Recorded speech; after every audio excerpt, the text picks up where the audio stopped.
Assalomu alaykum hammanglarga. Hammanglar bilan onlayn formatda yana bir bor yuz ko'rishib turganimdan xursandman. Obunachilarimiz orasida yengili bo'ladigan bo'lsa, o'zimni qisqagina tanishtirib o'taman. Man Umida Abdumalikovna, 39 yoshdaman. 3 yildan beri onlayn savdo sferasidaman. 1,5 yildan beri esa Uzum va Yandex Marketda seller sifatida o'z faoliyatimni olib boraman. Hozirgi paytda o'zimni savdo aylanmam va do'konlarim bor. Bundan tashqari o'quvchilarga ta'lim berish bilan shug'ullanaman. Aynan Uzum va Yandex Marketda seller bo'lish sirlari bilan bo'lishib boraman. Va menejerlik uslugasi, ya'ni biznes egalarini do'konlarini yuritib berish xizmatimiz ham bor. Qo'l ostimda 5 nafarga yaqin qizlarimiz ish faoliyatini olib borishadi. Ko'pchilik meni taniydigan yaqinlarim va o'quvchilarim meni bitta xislatimni doimiy ta'kidlashadi. Borini bor yoki yo'g'ini yo'q deb aytishimni bir tomondan qadrlashadi. Bugungi siz bilan gaplashadigan mavzuyimiz ham aynan mana shunaqa ma'lumotlar to'g'risida bo'ladi. Bugungi siz bilan bo'lishadigan ma'lumotlarim Uzum Marketga bog'liq bo'ladi va Uzum Marketda aytiladi-yu, lekin aslida boshqacharoq formatda bo'lishi mumkin bo'lgan turli ma'lumotlar bilan bo'lishib bormoqchiman. Yana ham aniqroq qilib aytadigan bo'lsak, turli xil marketing hiylalari bilan bugun tanishib boramiz. Bu ma'lumotlarni olib chiqishimdan maqsad nima? Siz uchun aynan oddiy xalq uchun foydali ma'lumotlar bo'lsin va ko'proq o'sha qiynalib topayotgan pullaringlar ekonom bo'lsin degan maqsadda bu ma'lumotlarni berib o'tmoqchiman. Xo'p, Uzum Marketga kirmoqchi bo'lgan yangi sellerlar yoki endigina kirishni niyat qilayotgan insonlarda bitta savol turadi. Men qancha summa bilan o'z faoliyatimni boshlasam bo'ladi? 500 ming so'm bilan boshlasam bo'ladimi? 1 million bilan boshlasam bo'ladimi? Degan savollarga aksariyat insonlardan ha degan javobni olishyapti va bu savolga meni sizga beradigan javobim aslo bu narsani iloji yo'q. Siz 1 million 100 dollar atrofida pul sarflab turib, Uzum Market kurslarida sotuv strategiyalarini sotuv qilishni o'rganishingiz mumkin. O'shanda ham 100% ga tajriba ola olmaysiz. Lekin shunchaki shablonlarni o'rganishingiz, qanaqa bu jarayon, bu prosess qanaqa jarayonda bo'lishini o'rgana olishingiz mumkin. Lekin bu summalar bilan siz o'z biznesingizni boshlab keta olmaysiz. Siz to'g'ri tushunishingiz kerak. Bu usluga biznesi emas, ya'ni siz o'z xizmatingizni sotmayapsiz. Bu yerda mahsulot bo'lishi kerak va mahsulotni siz ommaga berishingiz kerak, Uzum Marketga joylashingiz kerak va uni sota olishingiz kerak. Sotganingizdan keyingina siz daromad qila olasiz, ya'ni foyda ola olasiz. O'zi sizni qo'lingizda 500 ming, 1 million so'm bo'lsa-yu, u qancha miqdordagi tovarga yetadi? Har qanaqa berilayotgan ma'lumotlarga ishonavermasdan o'zinglar fikrlanglar, to'g'ri yondashinglar. Bu summa qancha tovarga yetadi o'zi va men buni qancha paytgacha yetkazib bera olayman? Uzum Market shunaqa platformaki, bu shunchaki buni jonsiz bir platforma, shunchaki bir sistema deb qabul qilish kerak emas. Uni o'z oldinglarda, qarshinglarda turgan katta bitta gigant biznes partnyor sifatida qabul qilishingiz kerak bo'ladi. Uzum Market o'z oldiga kelgan har qanaqa O'zbekiston Respublikasi fuqarosi bo'lsa, agar 18 yoshga to'lgan bo'lsa, men Uzum Marketda o'z faoliyatimni olib bormoqchiman deb xohish bildirib kelgan har qanaqa shaxsga u imkoniyat beradi. Mayli kir, savdo qil, foyda ol degan imkoniyatni beradi.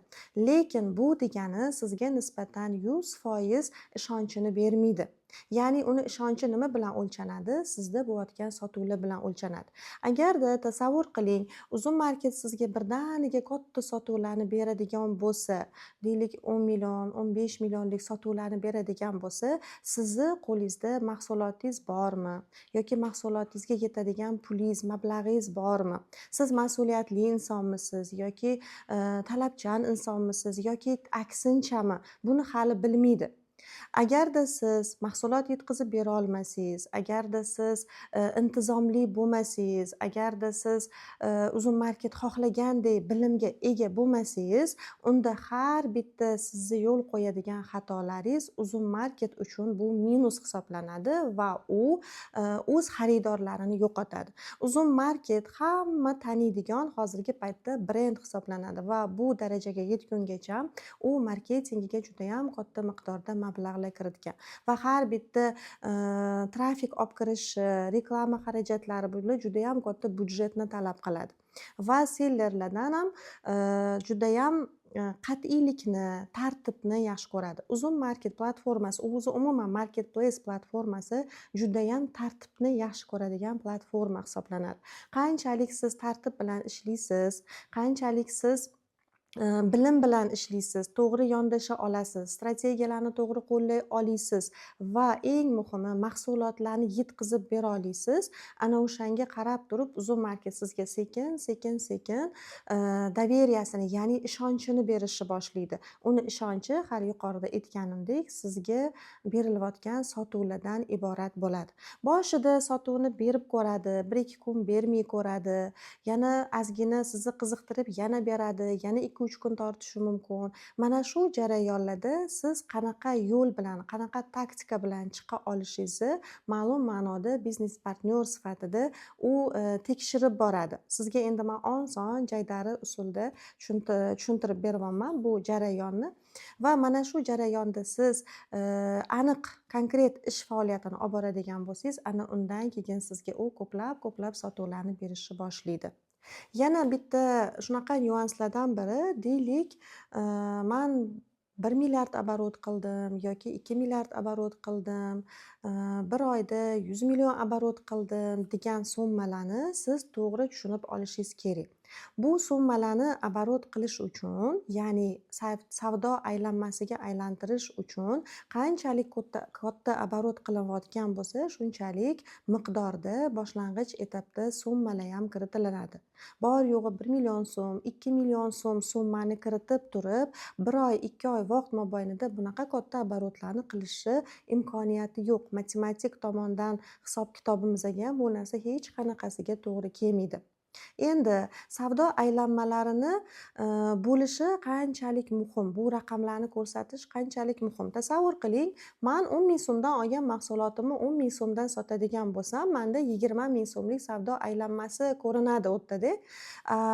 Qanchalik miqdorda bu yerda foyda olinyapti? Qilinayotgan savdo aylanmasidan siz oladigan sof foydangiz qanchalik miqdorda bo'layotganligi judayam muhim hisoblanadi. O'shaning uchun katta raqamlarga, katta ko'rsatilayotgan nima deydi, sifralarga ishongan holatda, eyforiyaga berilgan holatda qaror qabul qilmasdan to'g'ri qaror qabul qilish kerak. Biznesda eng o'sha biznesda xohlamaydigan narsalardan bittasi bu emotsiyada qaror qabul qilmaslik. Emotsiyani ozgina chetga surib, aql bilan qaror qabul qilish kerak bo'ladi. Bu gaplarim bilan men sizni motivatsiyangizni tushirib qo'ygim yoki uzumni o'rganmoqchi, kirmoqchi bo'lib turgan paytingizda bu yo'ldan shashtingizni qaytarish niyatim yo'q, aslo. Uzun marketda pul bormi? Ha, pul bor. Marketplace'da o'zi savdolar rostdan amalga oshiriladimi? Ha, amalga oshiriladi. Foyda olsangiz bo'ladi, bemalol. Faqatgina qo'shimcha daromad sifatida doimiy ravishda buni olib ketishi iloji yo'q.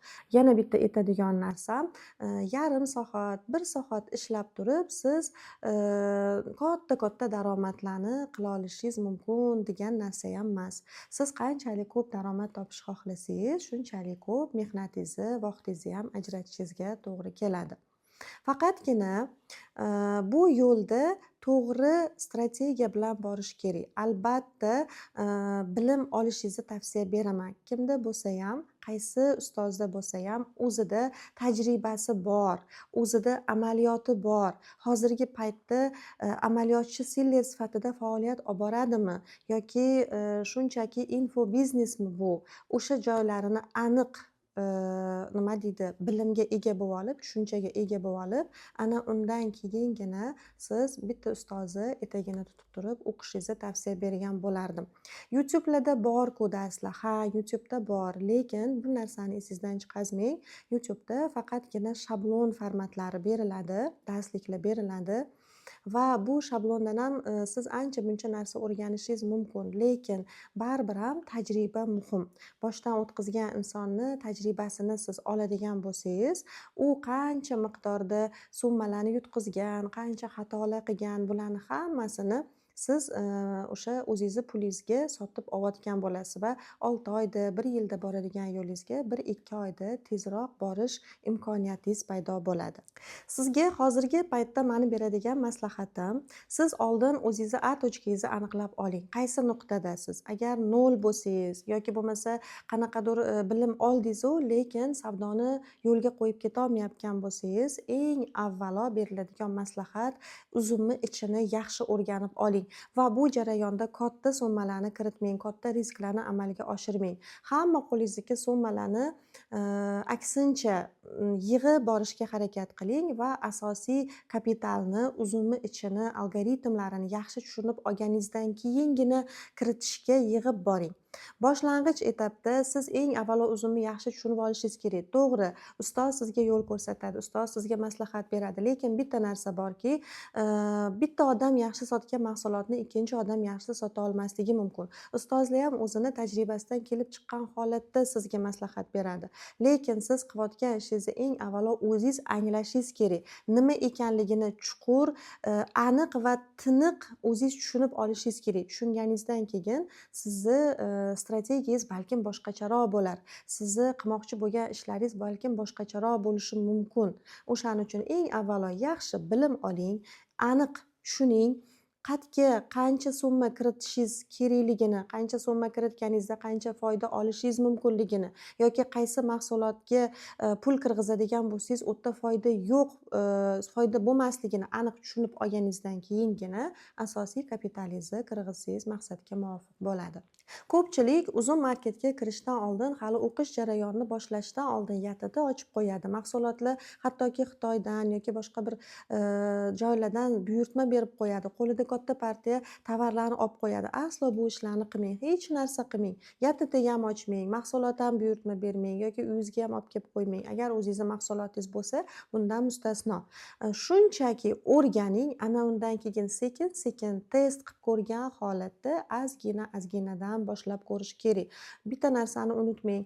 Bu sohada agar yutadigan bo'lsangiz ham pul yutasiz, yutqizadigan bo'lsangiz ham pul yutqizasiz. Sizni har bitta xatolaringiz ham pul bilan bog'liq bo'lishi mumkin.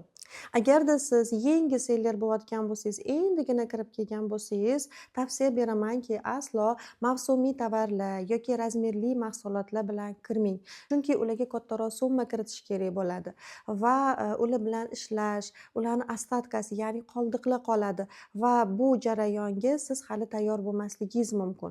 Hali sizda foydalar katta bo'lmagan paytda har bitta qoladigan qoldiq, ya'ni ostatkalar sizni foydangizga ushlab qolishi mumkin bo'ladi va siz moliyaviy o'sha tig'izlik holatiga tushib qolishingiz mumkin bo'ladi. O'shaning uchun boshida bunaqa mahsulotlarni, mavsumiy va razmerli mahsulotlarni, ayniqsa trend mahsulotlarga qiziqib turib olib kirishinglarni tavsiya bermayman. Agarda siz bu videoni shu joygacha ko'rayotgan bo'lsangiz, demak siz uzum marketga qiziqyapsiz yoki bo'lmasa uzum marketga kirgansiz-u, hali savdolaringiz yaxshi rivojlanmayotgan bo'lishi mumkin. Shu o'rinda aytib o'tib ketaman. Menda uzum va Yandex marketni noldan boshlab o'rgatadigan kursim mavjud va navbatdagi potokka start berildi. Agarda ushbu kurs sizga ham qiziq bo'ladigan bo'lsa, uzum marketni men bilan birgalikda o'rganishni xohlasangiz, ushbu video sizga foydali bo'lgan bo'lsa, qanaqadir ma'lumotlar kerak bo'lsa, YouTube'dagi bio qismida link qoldirdik. Ushbu link orqali siz kirib, o'zingiz haqingizdagi ma'lumotlaringizni qoldirsangiz, biz sizga albatta aloqaga chiqamiz yoki opисание qismida nomerlar qoldirganmiz, bemalol qo'ng'iroq qilishingiz va o'zingizga kerakli bo'lgan ma'lumotlarni olishingiz mumkin bo'ladi. O'ylaymanki, ushbu video siz uchun manfaatli bo'ldi. Yana qaysi mavzular siz uchun qiziqarli bo'lsa, opисаниеda yozib qoldirsiz. Voy, kommentariyada. Saqladim. O'ylaymanki, ushbu video siz uchun manfaatli bo'ldi. Yana qaysi mavzular siz uchun qiziqarli bo'ladigan bo'lsa, izohlarda yozib qoldiring. Albatta, ushbu mavzular bo'yicha videolar tayyorlashga harakat qilamiz. Xayr, sog' salomat bo'ling.